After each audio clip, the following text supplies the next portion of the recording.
আপনাদের সাথে যে বিষয়টা নিয়ে মূলত শেয়ার করব সেটা হচ্ছে বৈশাখী মেলা। দেখেন কতটা আলসা হইলে আমি বৈশাখ মাসের মেলা সেখান থেকে ভিডিও করে, এটা হচ্ছে জ্যৈষ্ঠ মাসে ছাড়তে পারি।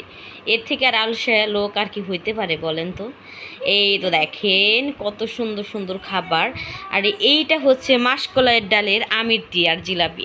এটা দেখে আমার সত্যি অনেক বেশি লোভ লেগে যায়। আর এইখানে হচ্ছে এই তো দেখেন রসে ভিজানো একদম টুপটুপা মিষ্টি। আর এই মিষ্টিগুলা দেখলে সত্যি আমার মন ভরে যায়। আমি কিন্তু প্রচুর মিষ্টি খাইতে পারি।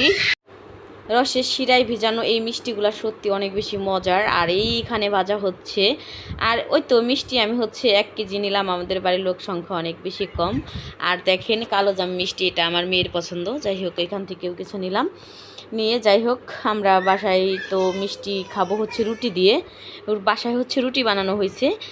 আর এইভাবে শিরায় ডুবানো মিষ্টি আর রুটি দিয়ে খেতে এটা আমাদের একটা অনেক বেশি মজার লাগে এবং আমরা এটা খাই।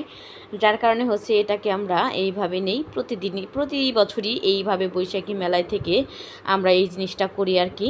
আর এই তো দেখেন এইখানে হচ্ছে একটু পরে দেখি আইসক্রিম দেখা তো আমরা একেবারে যে প্রচুর লেভেলের গরম, এই লেভেলের গরমে কিন্তু আমাদের জন্য একদম পারফেক্ট একটি খাবার হচ্ছে আইসক্রিম। যার কারণে হচ্ছে আইসক্রিম আমরা অর্ডার দিলাম, সবাই মিলে আইসক্রিম খেলাম। আর আইসক্রিম খাওয়ার পরে চোখে পড়লে হচ্ছে এই যে দেখেন বিন্নি। আর এই বিন্নিগুলা এত দাম, হাফ কেজি নিয়েছিলাম, এত দাম 500 টাকা কেজি, জানেন সত্যি একদম অনেক দাম। যাই হোক এই তো বিন্নিটা খুঁয়ে নিলাম। আর এই বিন্নি খুঁয়েও কিন্তু একটা ট্রেডিশনালি জিনিসের মধ্যে পড়ে। আর এই যাই হোক এবার হচ্ছে আমরা গিয়ে গেলাম হচ্ছে একটু কসমেটিক কেনার জন্য। আমার মেয়ের জন্য বল কিনলাম। আর এই তো দাদা একটা বল দিল। এইখানে সবুজ কালারের বলটা আমার মেয়ের জন্য কিনছিলাম। বলটা কিনে আমরা নিচ্ছিলাম। আর আমার মেয়ে বলটা পেয়ে অনেক বেশি খুশি, কারণ প্রত্যেকটা বাচ্চা মানুষ কিন্তু বলের প্রতি একটা আলাদা মোহ থাকে, যেটা কিনা আমার মেয়ের মধ্যেও আছে, যেটা অনেক বেশি আমার কাছে ভালো লাগে। আর যাই হোক এই তো আবার আমার বড় মেয়েটা, সে আবার ভাইরাল একটা কাঁকড়া আসছে, সেটা নাকি প্রজাপতি কাঁকড়া, এইটা ভাইরাল কাঁকড়া, সেই কাঁকড়া কিনবে। যাই হোক সেই কাঁকড়ার জন্য একটু দৌড়াদৌড়ি করলাম আর কাঁকড়াটা কেনার চেষ্টা করলাম। আর এত দাম, সবগুলা দোকানে একটা দাম এক প্রাইজে, নিলে নাও না নিলে নাই। এখন কি করার, মেয়ের জন্য তো কিনতেই হইবে। ওই যে হচ্ছে ভাইরাল সেই প্রজাপতি কাঁকড়া, সেই ভাইরাল প্রজাপতি কাঁকড়া তাকে না দিলে নয়, তাকে দিতেই হবে। যাই হোক ভাইরাল প্রজাপতি কাঁকড়াটা কিনলাম। এদিকে হচ্ছে আর একটা ভাসতে গেছে, ও কিনলো সেই একই কাঁকড়া। কিনে আমরা আস্তে আস্তে ওইখান থেকে আর কি বাড়ি ফেরার পথে একটু আসবো, কারণ কেননা সন্ধ্যা হয়ে যাচ্ছিল।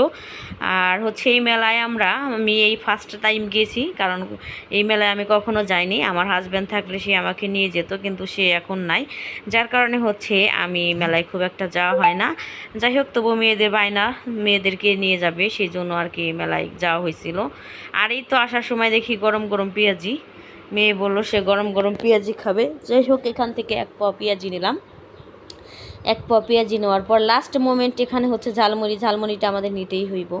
এই তো ঝালমুড়ি। আর ঝালমুড়িরও কী দাম জানেন, 60 টাকা 1 পাও, 60 টাকা 1 পাও ঝালমুড়ি, খুব কম। এত সব জিনিসের দাম সত্যি। আগে আমরা মেলায় যাইতাম সামান্য কিছু টাকা নিয়েও কত কিছু কিনে আসা পারতাম। আর এখন মানে এত জিনিসের দাম, সব জিনিসের দামের কথা কি বলবো, অনেক দাম। আর সেই জন্য যাই হোক কিছু কিনা হয়েছিল। আর এদিকে আসার সময় চোখে পড়লো এই তো দেখেন পাখা দেখে তো অনেক বেশি ভাল লাগে, কিন্তু পাখার এত দাম, যার কারণে হচ্ছে পাখাটা কেনা হইলো না। যাই হোক এখন আমরা লাস্ট মোমেন্টে এখন হচ্ছে একটু বাইল দেখব, বাইল দেখে আমরা বাসায় চলে যাব। আর বাইলটা দেখেন কেমন হইতেছে, একটু দেখাই, আপনাদের সামনে দেখাইছি। অনেক লোকের ভিতরে যতটুকু পারছি আমি করার জন্য ঠিক ততটাই করছি। যাই হোক অনেক লোক ছিল, যার কারণে হচ্ছে আমার মানে ভিডিওটা পুরোটা করা সম্ভব হয় নাই, যতটুকু সম্ভব হয়েছে ঠিক ততটাই করছি। যাই হোক ভিডিওটা কেমন লাগলো, যারা গ্রামে বাইল দেখছেন তারা তো অবশ্যই দেখছেন, না দেখে থাকলে আমার এই ভিডিওটা দেখে নেবেন। ভালো থাকবেন সবাই, আল্লাহ হাফেজ।